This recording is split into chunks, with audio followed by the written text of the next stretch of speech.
So I found this piece of wood years ago.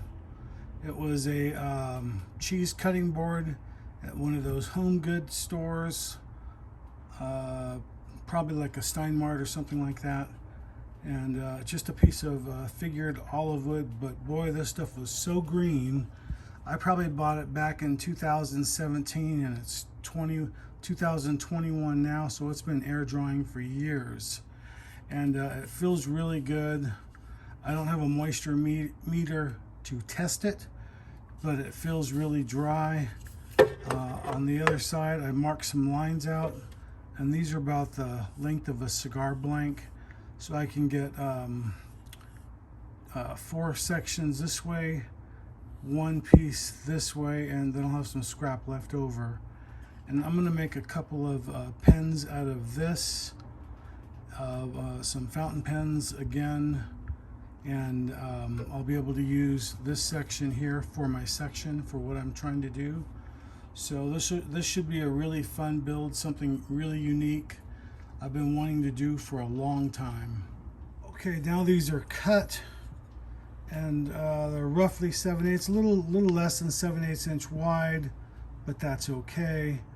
I'm just going to glue these together back to back, just a couple of spot pieces of glue, one here and one here, and then I'm going to mark them on each side. That way I get them divided up and down the middle.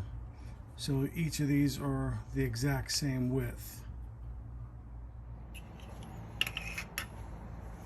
Okay, just a couple of dots of glue. Nothing extreme. No major clamping. I'm just going to use some of these, which you've seen before.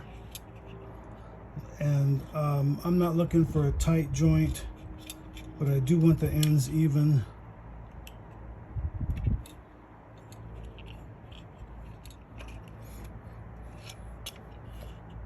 We'll just let those set overnight, and then we'll come back to that then. This is my butterfly keys here, and you can see I have some marks here. I'm just going to go ahead and cut those off on the bandsaw real quick.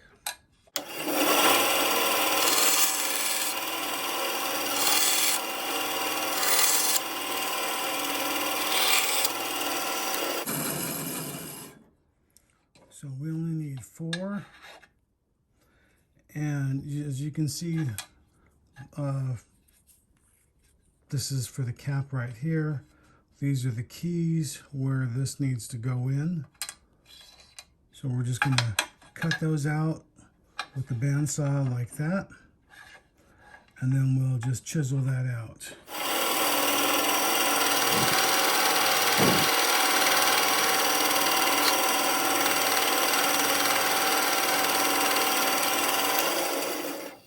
Now I'm staying very close to the inside of those lines, but not going all the way to the bottom.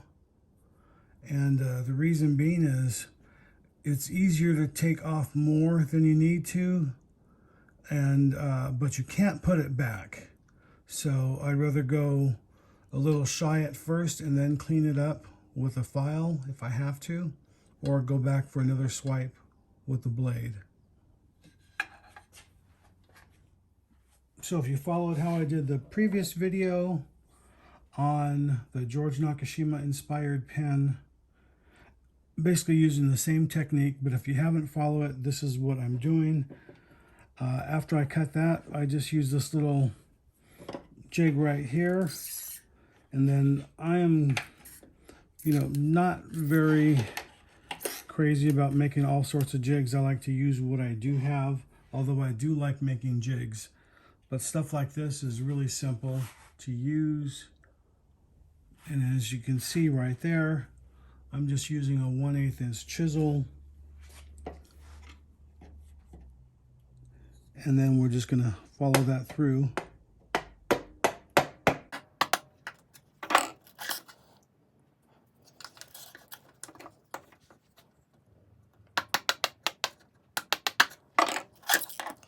Now I'm expecting this to not fit right the first time. I'm just checking it out So as you can see, it's way too small. So like I said earlier, I'd rather have it too small than too big. So I can go back and make another couple little cuts right there on the bottom, clean that out a little bit more, and then we'll come right back and test that out. Okay, so we got that one done. Now if I put this key in here, see how good that looks. Now I did the other one, and it's just the reverse of the same process. Or not reverse, it's just the exact same process. There we go. So that's how that goes on. And then we just do that to this side over here and then to the other blank as well.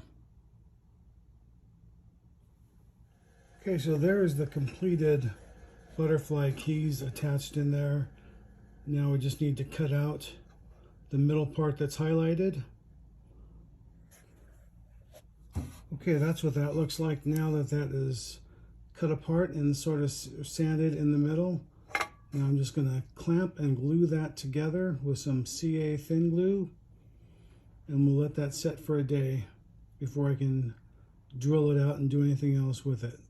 Now it's a little bit, I got a little gap right there, but I'm not going to worry about that. That'll get filled in later.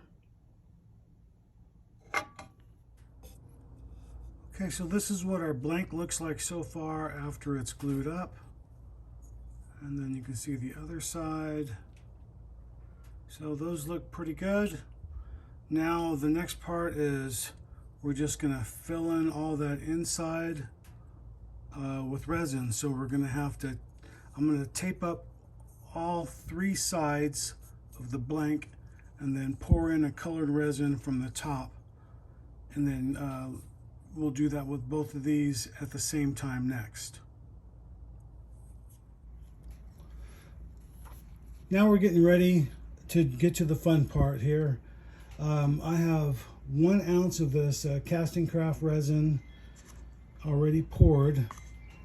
Even though my scale is off, it's digitally measured out to 1 ounce, not counting the weight of the cup. So these are the blanks that we've done.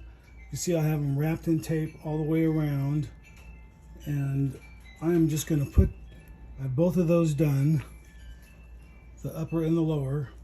So these are just in here to keep them stable, and then I'm going to mix some of this pigment here. It is called a green purple pigment, and it should complement this blank.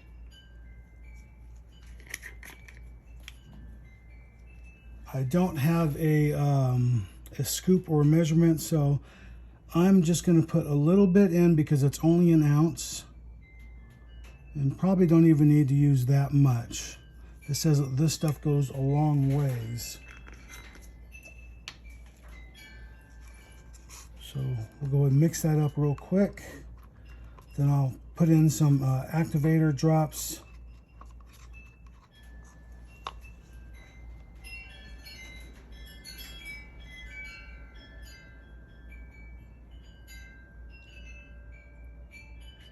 Now I'd like to pour a real nice thin stream so that there aren't any bubbles. It doesn't appear that there's very many, but just to be on the safe side, we're going to put this in the pressure pot.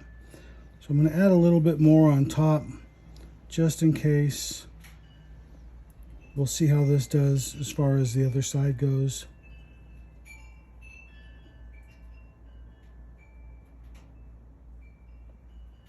And as you can see, we have a little too much, but like I said, a little more is better than not enough.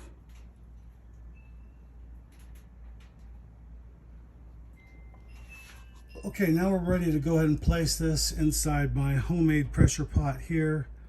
I use this for casting my own tool handles. So, and then I've used it for a lot of pen blanks as well over the years. I know it's a black pipe, which is not pressure rated, so I'm well aware of that. Although I do have a pressure relief valve on the back, which will kick off after 32 pounds of pressure. So I've never had any problems with it.